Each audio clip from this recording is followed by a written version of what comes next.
This video is sponsored by Sakuraco. More on that later. With the nation of Sumeru speculated to be released 3 to 4 months from now, do you still remember the times when Inazuma was teased to us? The first time I saw the 2.0 trailer, I got captivated with its stunning scenery and the well-designed architecture of its buildings. It was mostly what I expected from a nation inspired by Japan. The music sounded superior because it matched the overwhelming power of lightning, but what intrigued me more was the lore it stores. There was the lore about the tri-commissions who served the shogun, the rebellion against the ruler, a story about a friend who gave his life to witness a great power, and so much more. I can't wait for Sumeru to give us the same feelings we experienced with Inazuma, to be able to know the background of its inhabitants and the introduction of its prominent characters. However, before we give our full attention to Sumeru, in this video, I'm here to tell the stories of a few individuals who surprisingly have been notable in Inazuma's long history. I will be summarizing their stories, their journeys traveling across the nation, and so forth. First on our list is the childhood life of our lovely head shrine maiden, Yae Miko. I'm not gonna delve much into her present story. Instead, we'll focus on what her life was in her early years. While it is quite short, it's still a piece of lore limited only to those who own the Kagura weapon. To begin with, Yae Miko was once just a kid, a baby fox, roaming within the Narukami Shrine. By that time, she was nowhere near as intelligent as she currently is. One wintry season, little Yae left the shrine and went to Inazuma City. She was running around Tenchukaku to get the attention of Makoto. Because of her bravery and courage to go through such obstacles, Makoto adopted her and took her by her side. For little Yae, this was a huge honor to be in the presence of Raiden Makoto at all times. Countless years have passed, and little Yae was now a grown kitsune. She would no longer fit beside Makoto's side like she used to, so she returned home to the grand Narukami Shrine and was mentored by Kitsune Saigu. However, there came a time when Lady Saigu had an argument with one of her servants. The servant, who predicted that a great disaster will soon happen in Inazuma. To better protect Ei and Makoto, Lady Saigu left the grand Narukami Shrine and transferred at Tenchukaku. With her departure, the responsibility of head shrine maiden was placed into Yae's shoulders. Even more so when Lady Saigu died during the cataclysm.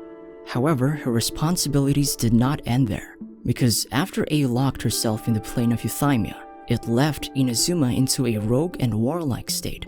Revolts were happening, monsters were re-emerging, and people were dying. The one who managed to keep these things in check was Yae Miko. When I first read this, I felt pity for Yae, because she acted somewhat as the ruler of the nation, while also performing her duties as the head shrine maiden. You can read most of what she did in Kagura's Verity. To list a few, she saved the Kamisato clan from extinction. She banished the curse of a wicked Oni. She stopped the commotions made by a bald tanuki. She stopped the plundering acts of the pirate Rinzu. She killed most of the Rift Hounds left after the cataclysm, and was also the one who babysitted Scaramouche when he was rampaging across Inazuma. But despite having to endure all of these duties, Yae still found a place to forgive Ei for leaving her all alone, while Ei meditated in her plane of Euthymia. Quite an interesting tale, don't you think? Now, before we move on to number 2, I'm here once again to share with you some awesome and delicious snacks from Sakuraco. This time it features a brand new theme called Taste of Hokkaido. Now, if you're new to the channel and you haven't heard of this, Sakuraco is a monthly Japanese subscription box filled with authentic and traditional Japanese foods from its local artisan snack makers.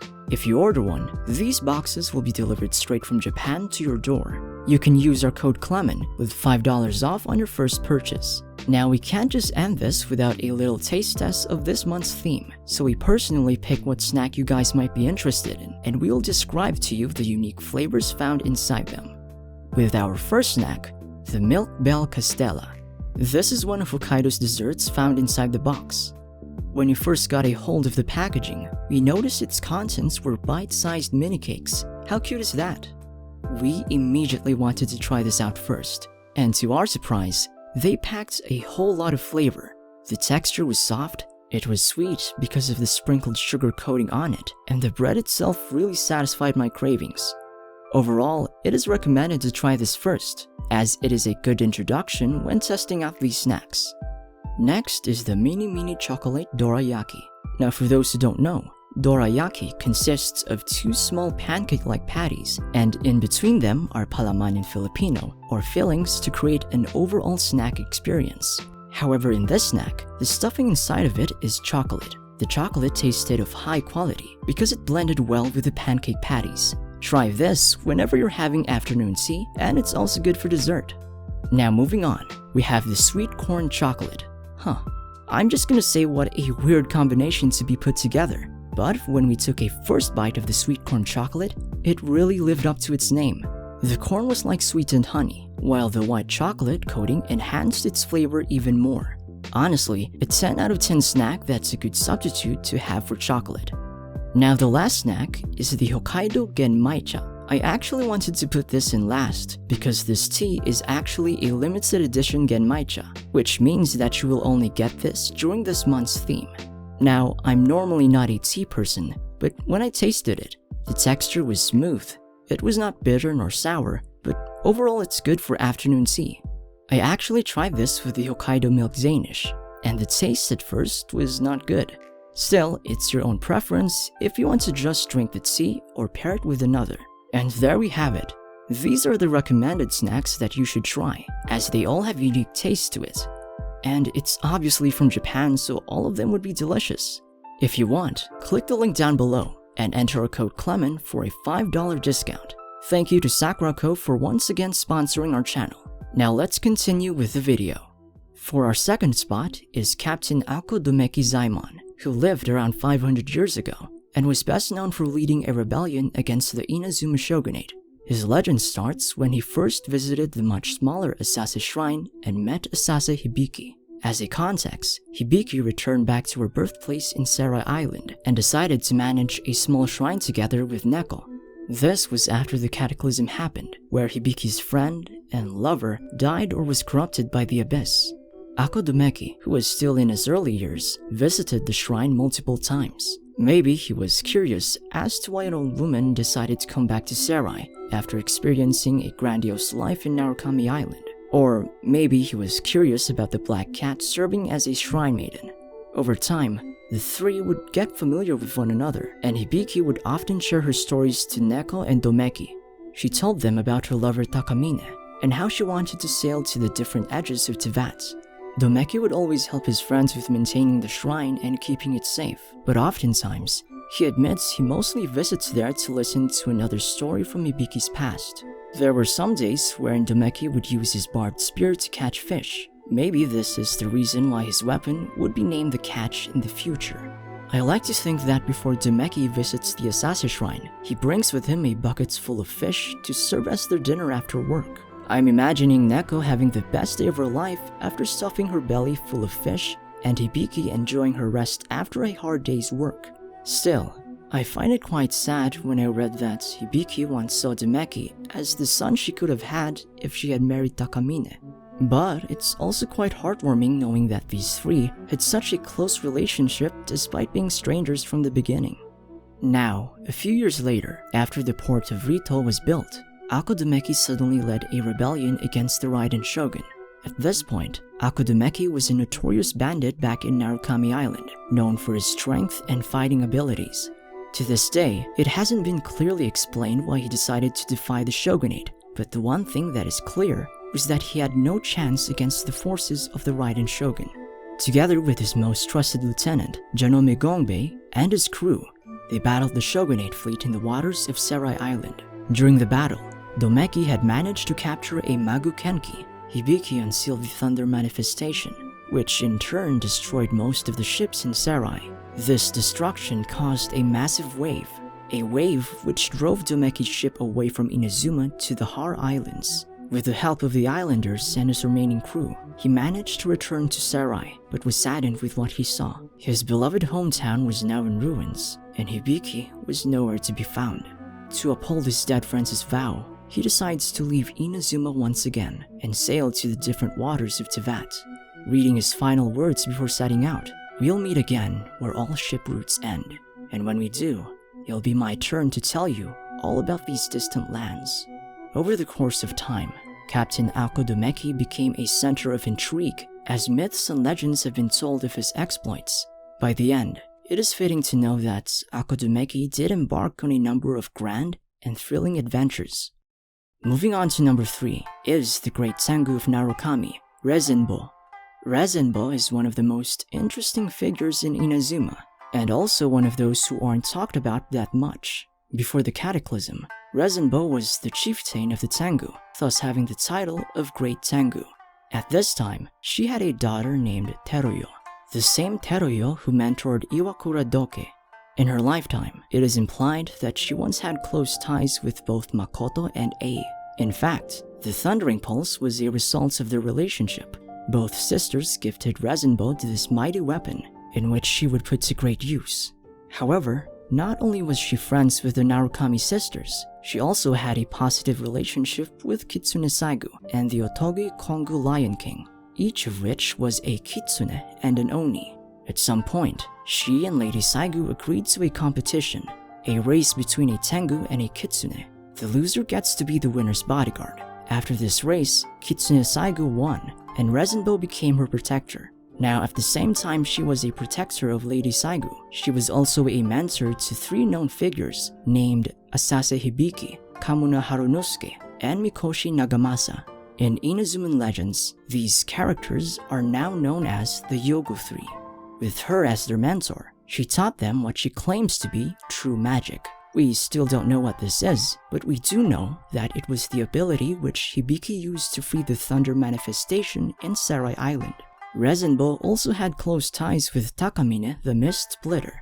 He was her servant from whom he learned Tengu archery. As an exchange of his services, she gave him the Thundering Pulse. Continuing on, when the Cataclysm started, Reizenbou was one of those who protected Inazuma. When she had learned that Kitsune Saigu died, she was enraged due to the fact that she hadn't been by her side to protect her. So as a result, she exiled herself and went to the empty boat of 1,000 gates. There, she promised never again to reveal herself from the outside world. Not much is known if she still lives, but you can't deny the fact that the Cataclysm has caused too much pain and agony to Reizenbou. While reading these passages, it's hard to imagine how Inazuma once experienced a lifetime of peace. Peace where Tengus, Onis, Kitsunes, and humans once lived in harmony.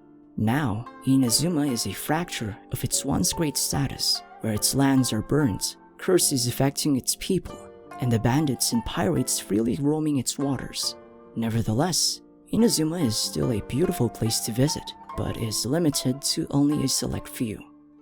The Redhorn Stonethresher was once proudly owned by a supernatural being. His name, Otogi Kongou Lion King, is a Oni that once proclaimed himself as the rightful owner of said weapon. Not much is known about Otogi Kongou, but let's just say he's like our Arataki Ito. He loves boasting his own strength. He would go around causing all sorts of problems in Inazuma. He tries to cause these as a way to gain some eyes and be noticed. One such example was where he once kicked a whole tree down just to prove his strength, but later he would be chased down by an old man into the mountains. He also invited children to crash down a leaf-watching concert, in which he told the children to say in a crying voice that the Otogi Kongou Lion King is here, and where they also told all demons to be wary of this figure. Another is where he challenged someone from the Mikoshi clan to a wrestling match. She was also an Oni, and her name was Mikoshi Chiyo. She accepted the challenge, however, she would later lose to him. Otogi Kongou would later create his own weapon from an enchanted monster's horn. This weapon has the ability to scare evil demons, Bakedanuki, Bakekitsune, and even Reizenbou, the great Tengu of Yogu. He would brag about this weapon to the children, but of course they would never believe him, as his stories were described as being fairy tales. However, it was during the Cataclysm where his strength would be truly tested. Monsters from the abyss began sprawling out of Tevat. The Lion King had heard of this and decided to face this threat alone. He told the little kids to go with the fox envoy to a safer place. He promised them that he would cut the horns of the monsters he killed and bring it back to them. But after their conversation, Otogi Kongou would charge into the deep abyss. Outnumbered and all alone, he fought with all his might, but he was later consumed by darkness. The promise he gave to those children would never be fulfilled, as he now departed from this land, and only memories of the once great Lion King now remain. Finally, everyone knows about the lore behind Enkanomiya, so in the last section of this video, we'll be exploring the story of the Serpent God's discovery of this underground nation. Well, to put it out there, Orobashi wasn't the one who discovered them, but he was actually found by the remaining survivors of those who rebelled against the Sun Children and the nobles who controlled them. However, before that, Orobashi was one of few who lost but survived the Archon War. He fled into the underground depths of Teyvat. There he was confined in a cavern for many years. This was where the inhabitants of Enkanomiya found him. They offered this huge being an accord. They wanted Orobashi to become their deity. This was a way to break the chains that's been terrorizing their people. Orobashi thought about this for a while, and he agreed to lead the people of the depths into a greater future. But before he could do that, Orobashi showed them a jewel that was glimmered with snake eyes.